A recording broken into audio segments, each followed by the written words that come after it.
While history has taught me that gasoline equates to power, I now had an experience of something new, something stronger, faster, and cleaner. I realized that just because something has been around for a long, long time doesn't mean it's the best. Profit First, in my opinion, is an electric innovation. It challenges the notion of oversized cash management strategies, exhausted budgeting approaches, and clunky accounting principles. It introduces a radically simple system that accelerates profit with undeniable power, safety, and speed.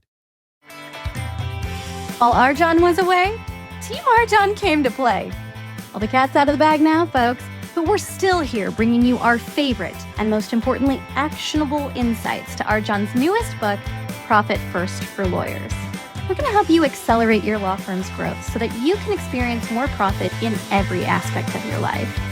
We're also going to be providing some behind-the-scenes footage at what it's really like to work with RJon Robbins. So, put your BS aside for the next few minutes and put yourself, your family, your firm, and your profit first.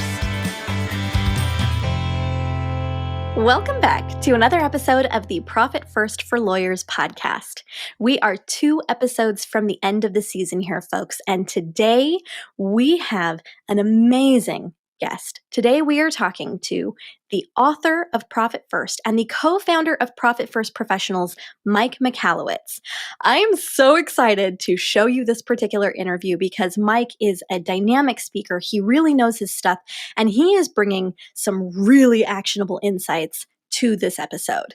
Before we get started on that, let's take it back to the beginning and give some insights into how Mike knows RJon and kind of what started this whole thing. We're going to play a clip from Mike. This is the foreword to Profit First for Lawyers, where Mike talks about an experience he had with RJon and ludicrous speed. Let's roll that clip. The highly polished, mirror-like finish meant one thing to me. It was brand new. This was the first time I set my eyes on the fabled Tesla S1 sedan. The color was fire engine red, nonetheless. Tesla had been manufacturing it for years, but now is seeing it in the flesh, so to speak. If you are not familiar with this car's capabilities, it is faster than every other production car in the world, bar none. It leaves Ferraris, Porsches, and Corvettes in the dust. To add insult to injury, it does it with the unignorable sound of silence. No oversized gasoline engine, no guttural exhaust notes, no clunky gear shifting, just constant, uncontestable electric power. Hop in, RJon told me excitedly. The interior was as polished and pristine as the body's paint. I sunk into the passenger seat and latched the seatbelt. I tugged it twice to ensure it was properly secure. Okay, not twice, more like 4 times. I hear these things are pretty fast, I side-mouthed to RJon, with my eyes locked on the straightaway in front of us. Yes, it's powerful, it's fun, and it's safe, he responded. It lets me do things I couldn't do before in a car. This car has changed the way that I drive. Then he said, buckle up, Buttercup. Here we go. It was somewhere between the phrases buckle up, Buttercup, and here we go that he had mashed the pedal. I was instantly pinned against the seat. The only sound was a whir, yet the powerful G-force was instant and persistent, only something I can compare to an extreme roller coaster. I glanced down at the speedometer as he finished saying, here we go. By the last word, we had surpassed 60 miles per hour. A blink later, we were at 100 miles per hour. Undeniable power, available instantly. RJon took his foot off the accelerator, and the car came to a spirited stop. My seatbelt remained secure, but my heart was now racing. RJon turned to me, smiled, and said, your turn. In those few minutes behind the wheel, grinning ear to ear, I gained a whole new understanding of power. While history has taught me that gasoline equates to power, I now had an experience of something new, something stronger, faster, and cleaner. I realized that just because something has been around for a long, long time doesn't mean it's the best. Profit First, in my opinion, is an electric innovation. It challenges the notion of oversized cash management strategies, exhausted budgeting approaches, and clunky accounting principles. It introduces a radically simple system that accelerates profit with undeniable power, safety, and speed. And RJon Robbins is the perfect person to take you and your law firm for this ride of a lifetime. RJon is undeniably successful. He comes from financial struggle, scrounging to pay groceries and facing foreclosure, to American dream status. Today, he's the founder of a $30 million business that's been named by Inc. magazine as one of the fastest growing privately held companies in the country every year in a row since 2016, and which employs more than 150 amazing people. RJon has personally coached, counseled, advised, and kicked the butts of many thousands of law firm owners. As a result, he is the one common denominator behind more rags to riches, multi-million-dollar law firms than anyone else on the planet. That is not hyperbole. That is fact.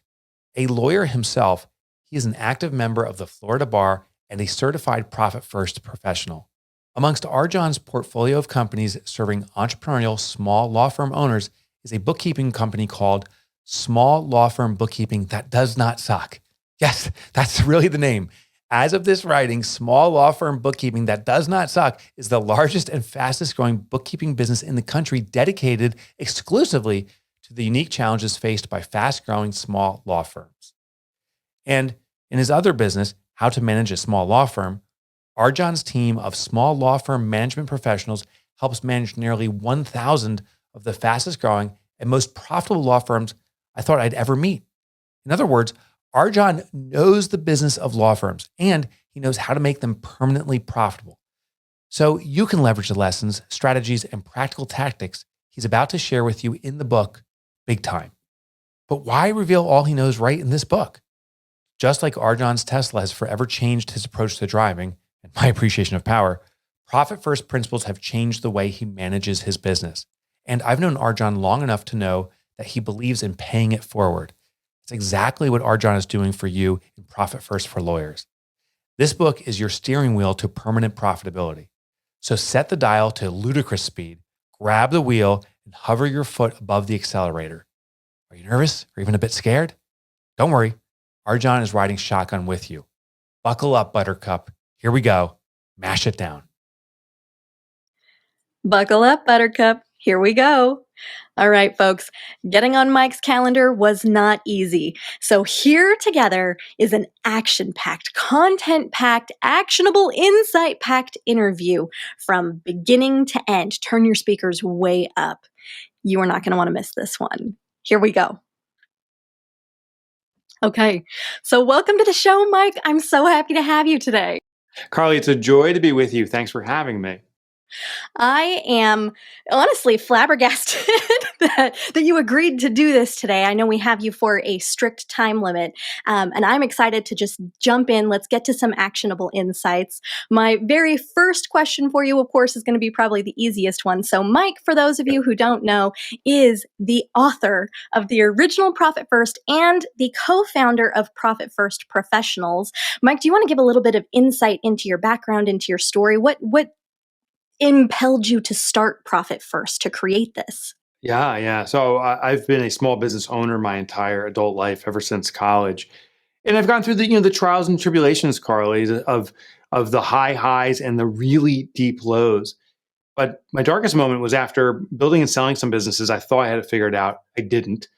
I started a third business. I put everything I had into it, and it collapsed. I collapsed.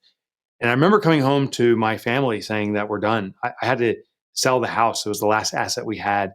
And so ashamed, because I define myself as the breadwinner for the family. And the one job I gave myself, didn't do. My daughter, she was 9 years old at the time, liked to go to horseback riding lessons. And I literally did not have enough money. We were broke to send her to horseback riding lessons. So I remember saying to her, "I'm sorry, you just can't do anymore." And she ran out of the room, which I also, it was painful, but I also understood that in our darkest moments, we kind of want to run away. So I got it, but I scared her so much that she couldn't even be near me. Well, she wasn't running out of the room. She was running to her piggy bank, to her room to get her piggy bank to come back to me with it. And she goes, "Daddy, since you can't provide for the family anymore, I'll start doing it." And that was the wake up call of the century, that I didn't know really what entrepreneurship was. I had some lucky moments for sure, but didn't understand the discipline of it. That became the seed for change. Now, just put a little bow tie on this. It wasn't like the next morning I woke up and said, "Oh, I've got this figured out." I went into depression. I started drinking to use it as medication. But during that period too, I kept on reflecting, like, why don't I understand entrepreneurship? one of the things I didn't know was profitability. There's a difference between making money and taking money.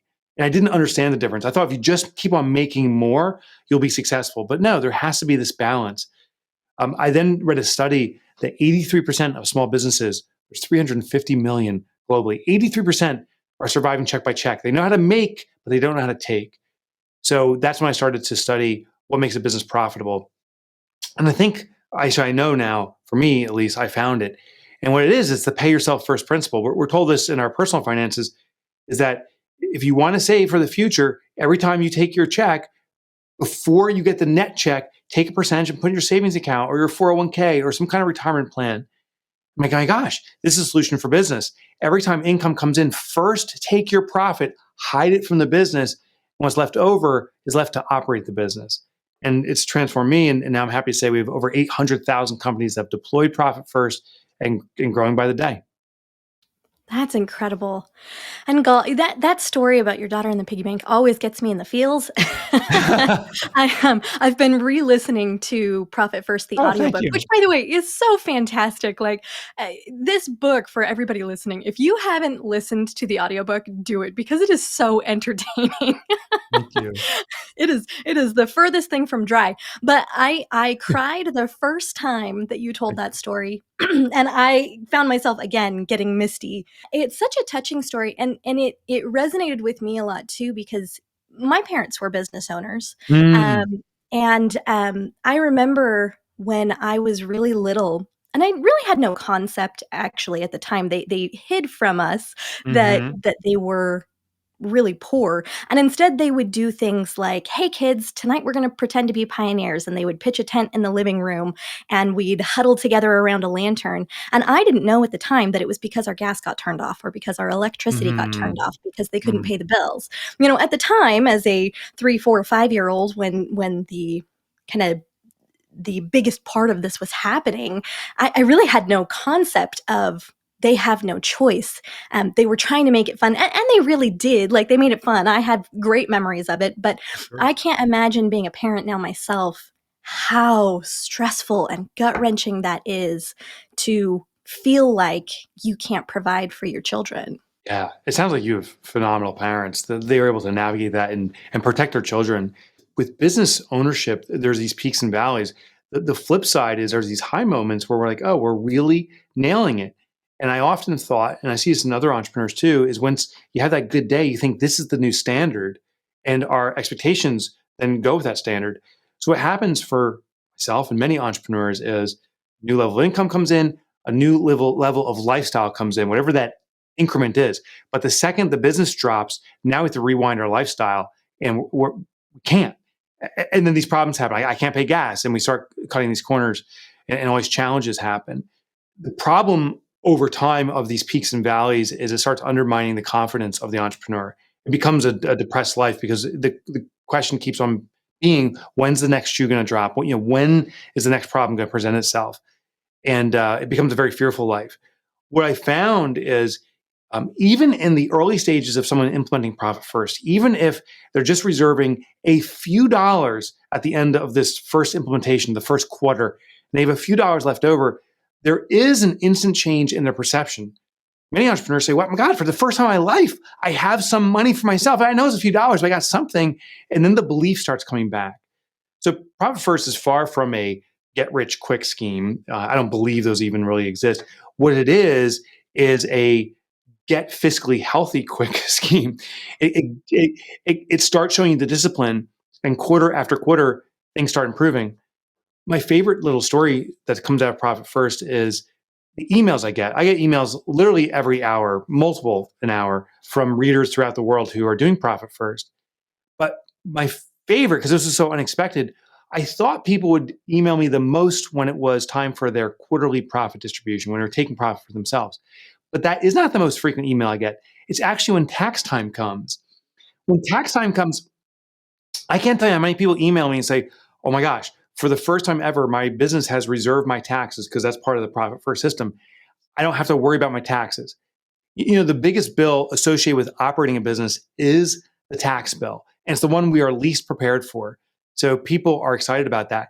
That's like the gas or the electric company coming to your parents' house and saying, "Oh, the bill's been covered for the next year. Thanks." The relief these entrepreneurs feel, it's amazing. I really love that. And actually, it's funny, Mike, because we just did an episode where I had been to one of our live quarterly meetings. I know you've gone to one of those before too.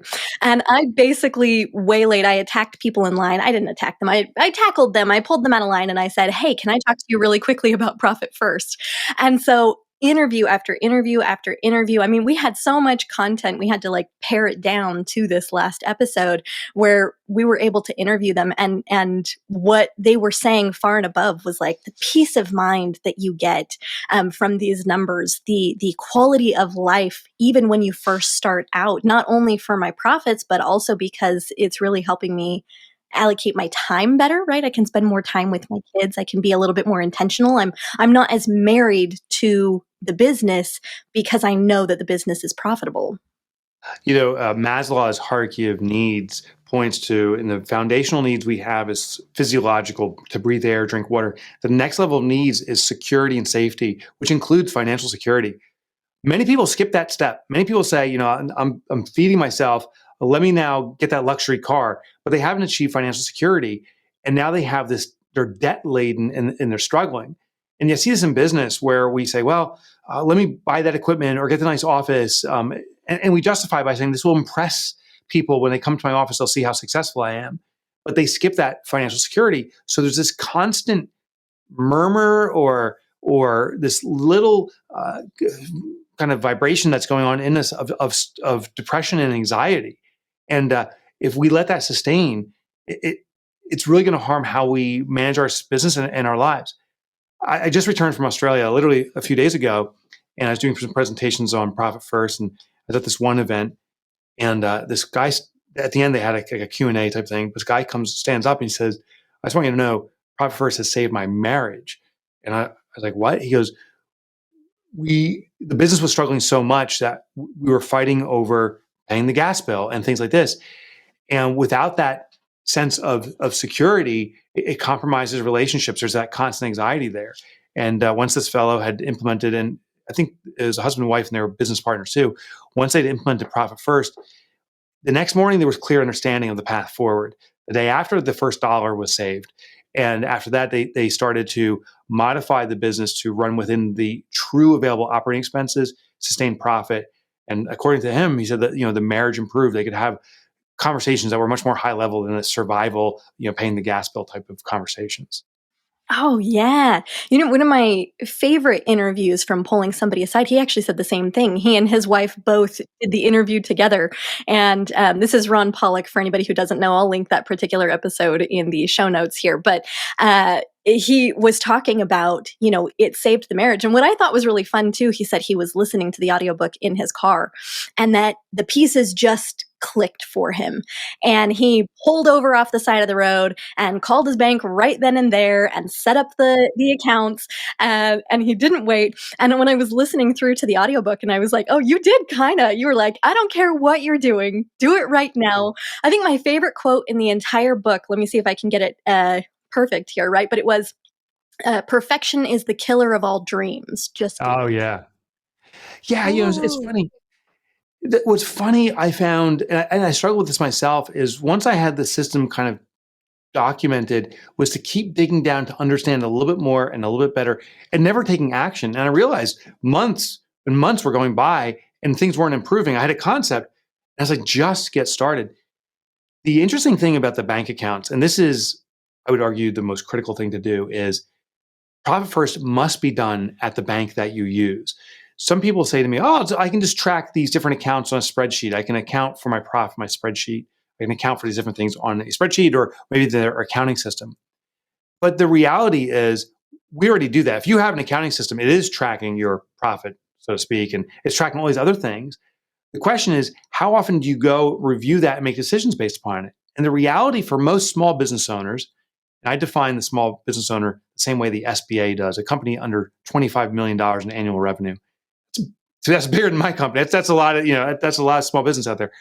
And most small businesses don't look at their accounting system. What we do is we log into our bank account. I call it bank balance accounting.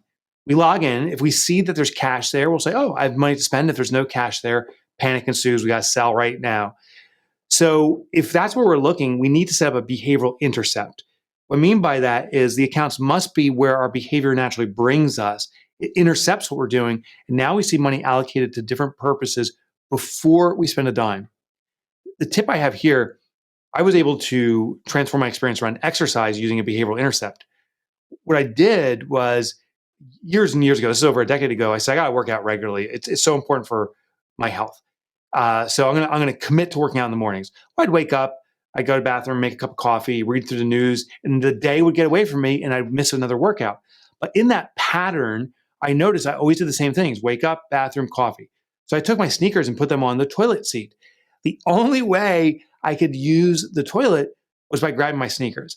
Then once I had a momentum would kick in. That was my reminder. I put them on my feet. I'd walk over to the gym, get the exercise in. And I've been committed to it and religious about it, if you will, for the last 10, 15 years now because of that intercept. We have to do the same thing with our finances. That is such a really kind of interesting and amazing, I think, hacking your brain. That's what it reminds me of, right? Is how can I pattern disrupt to use my brain the way my brain wants to be used? Yes. The way that it's already, I'm tricking myself into doing it. Don't change yourself. Channel yourself. That's the key here. Ooh, don't change yourself. Channel yourself. That's your mic drop moment, Mike. No, I like it. So what is so that's your tip, right? You got to have a pattern disrupt. So you have had tens of thousands of people who have come to you who are now using this system really profitably. And it's kind of transforming a lot of lives. I know everybody that I spoke to who was following profit first accounting principles had told me this transformed the way that I run my business. It transformed my life. It transformed the quality of my life. And so you're kind of this big catalyst for change. You've created this movement. What is your biggest 3 tips for when somebody is first looking into this, when they're first getting started or thinking about getting started? The first tip, and this is probably the most important, start slow and let it grow. And what I mean by this is the full profit first implementation, you have multiple accounts at your bank. You may even have a secondary bank to reserve and hide money. That's amazing stuff and very important. But to do all that right away can overwhelm you. I consider it like running a marathon. If you want to run a marathon and you've never run a marathon, your first day of practice shouldn't be running a marathon. It should be, learning to stretch or the proper running form. We have to build our way to it.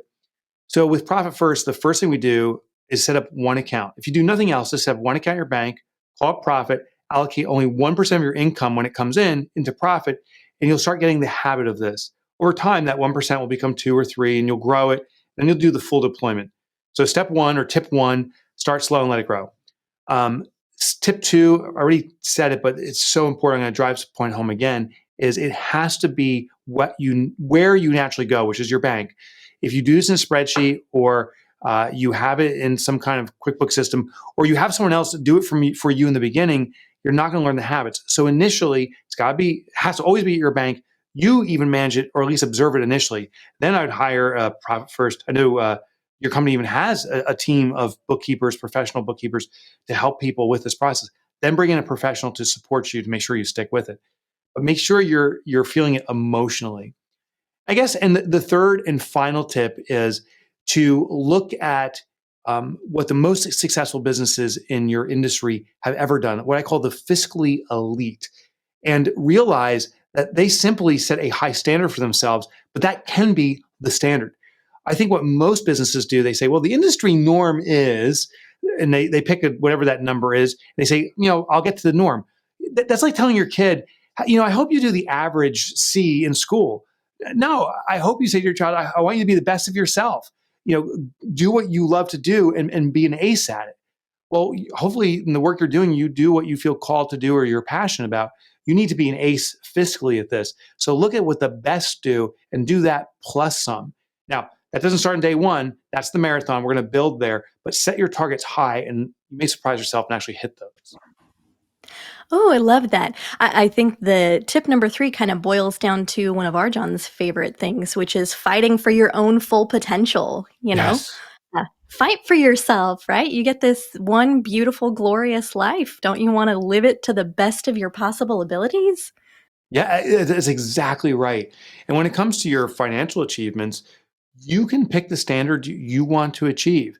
The funny thing is, it's easier to be financially viable and healthy than it is to be in the standard, because when you're doing the standard numbers, you often have to provide the standard services. You have to be the generalist. But once you start hitting the fiscally elite numbers, you need to be an elite provider, which usually means some form of specialization capability no one else has. Because when you have a capability that no one else has, everyone that needs that will seek you out and pay a premium for that. I compare a generalist doctor to a cardiovascular surgeon.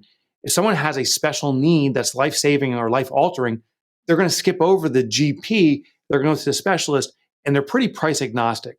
So when you set these higher expectations for yourself fiscally, you're going to also require of yourself to be the best at what you do for a special community. Ooh, I like that. Turn yourself into the specialized, mm, how would we put that? Right. Provider, niche specialist. Yeah, you're a Yeah. niche specialist. You want to be the person that people go to. Okay, so if I was going to distill these 3 things down, we're going to say start slow, right? Yep. Slow and steady wins the race. Yes. Bank where you're at, right? Yep. Don't change your habits. Try to bring these habits into what you're currently doing. And number 3, fight for your full potential, or dream big, or be the best version of you that you can, as far as don't be afraid to reach. Is that right? Yep. You nailed it. I love it. Okay, so then let me ask you, Mike, while we have a little bit of time here. Now, we've had a lot of, really the only pushback that we ever get when we recommend Profit First, or when we tell our members, hey, as lawyers especially, you should be practicing Profit First accounting principles. And one of the biggest pieces of pushback that we get is, how can I take my profit out if unless my business is profitable, right? Right now I'm in a cash crunch. How do I take profit out? What is your answer to that, Mike? What would you tell those people? Yeah. So the only way to be profitable is to start making sure you are profitable. So many people say to me, well, I have debt. I first have to eradicate my debt before I'm profitable. Do you know the only way to get out of debt is to be profitable? Because what debt is expenses you've incurred in the past that you couldn't afford, or chose not to afford. So you borrowed. So now you have a burden of debt. You have to pay other people money. Well, the only way to pay off that debt is to make more money than you're spending, AKA to be profitable. And that money can then be used to service debt. So when you start taking profit first, if your business is in a cash crunch or you have debt, as you allocate money toward profit, we are going to use that profit in portion to service and ultimately eradicate the debt. It also builds that habit of always allocating toward profit. So you have to be profitable to get out of a cash crunch. And once you are out of that cash crunch and all your debts are served, now that next distribution of profit goes all to you. Just start now, basically, Yeah, right? you have to. You have to. Yeah, and another thing I hear from people too, the pushback I get is, well, I want to grow. I got to grow. And I get a little snarky here, but I said, well, what do you want to grow for? And they're like, well, so I can make money. I said, okay, well, if you're going to amplify what's not working already, you're just going to put more burden on yourself. Why don't you become profitable today and grow with it? Now, here's my favorite thing. Like I said, we have over 800,000 implementations of Profit First. We have tons of case studies. Consistently, businesses that take their profit first grow faster than their contemporaries, which is kind of shocking, because we're told there's a myth. It takes money to make money. But the reality is it doesn't. It takes innovation to make money. It takes out of the box thinking to make money. It takes the use of money the right way to make money. So what most businesses do is they do pot shots. They say, oh, I heard, social media ads are good. I'm just going to run social media ads without understanding it. So what we do is we take our profit first. Now we have less money to spend in our operating expenses. We are forced to be more selective on how we spend that money and more innovative on how we spend the money. So we focus on what works and we amplify it. And whatever's not working, we avoid it. I'll give you an example, because that's how it works technically. But the example that kind of blew my mind, the number one most profitable baseball team in the world is using Profit First. Now, it's not a Major League Baseball team. It's a minor league team called the Savannah Bananas. And Oh, my niece loves them. okay, so I'll give you a little inside secret. Jesse Cole and Emily Cole, the founders, when they were starting up, reached out to me. They deployed Profit First. On a percentage basis, they are more profitable than any major league team. They make more per attendee than any other team in the world. Now, how do they do this? They started taking their profit first to force profit. They realized, based on their cash flow, they didn't have enough money, for one case, to pay for the electric scoreboard to maintain it and run it. And they said, well, we can't run our scoreboard. How can you run a baseball team? Emily and Jesse said, hold on, this is an opportunity. Profit First opens up these opportunities. They said, well, we can't, so we won't. Maybe we can recruit the audience to show the score by walking the field, kind of like they do in a boxing ring. And that started a trend of many things they did. They got they wanted to have a cheer team, so they created the Grandma Bananas. These are women over 80 years old. That's your qualification. Teeth optional. That's one of their jokes. And they are the cheer team. And people go crazy over this. Fast forward, after implementing Profit First, and listen, they are genius innovators. I'm not saying Profit First is the only reason, but it does force you to innovate.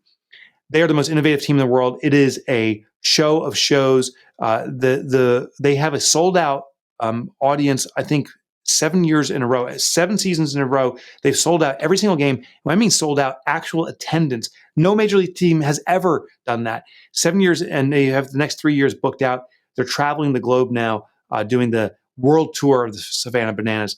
And part of that was triggered by the innovation of constrained operating expenses that Profit First brings about. That is so cool. I didn't actually know that they followed Profit First. I just know that everybody wants to go to their games. We've actually been trying to get tickets for a while, Oh, but it's so they're hard. always sold out. Yeah, you So hard. can't. Yeah, and they're scalping. People are scalping tickets. One ticket I saw on StubHub go for $600. It retailed for $20. It's going for $600. I've been to their games. They're unbelievable. I actually threw an opening pitch out at one of the games, which was the greatest honor of my life. But in traditional Savannah Bananas folklore, instead of throwing out a baseball with the opening pitch, last minute they swapped out with a roll of toilet paper. I had to throw out the opening pitch of toilet paper, and the crowd was laughing at me, and I was laughing along too. They're an amazing team. And I feature them in Profit First of what they've done. Yeah, I was going to say, yeah, before I read Profit First, I had no idea that it was even possible for a baseball team to follow Profit First accounting principles. But of course, it makes sense. We hear that all the time too. Like, oh, I couldn't do it because my industry is So unique or so different. Yeah. yeah. The Savannah Bananas can do it and can do it. And we have thousands and thousands, probably tens of thousands of law firms doing it. So there's no excuse not to. Oh yeah, well, and that's one of the things that RJon says frequently too. Is it doesn't. This is more about behavior than it is about industry, right? You're basically hacking into psychology in order to think differently about your business's financials, and it doesn't matter what business or practice area that you are in; it will work across the board. That's exactly right. It's a behavioral management system or a cash behavioral management system. And it's industry agnostic and it's economy agnostic. Like I told you, I just got back from Australia. I've traveled the globe. There's yet a single economy that I've visited, including Cuba, where which is a communist country, where Profit First does not work. It can work everywhere. It's currency agnostic, economy agnostic, and definitely industry agnostic. I love it. Okay, Mike, last question for you.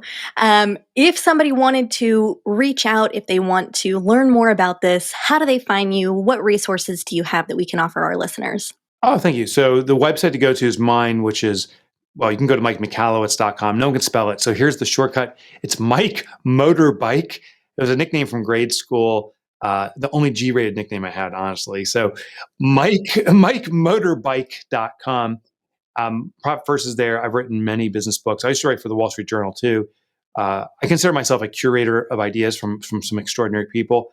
I get the best content I can to serve the entrepreneurial community. MikeMotorbike.com.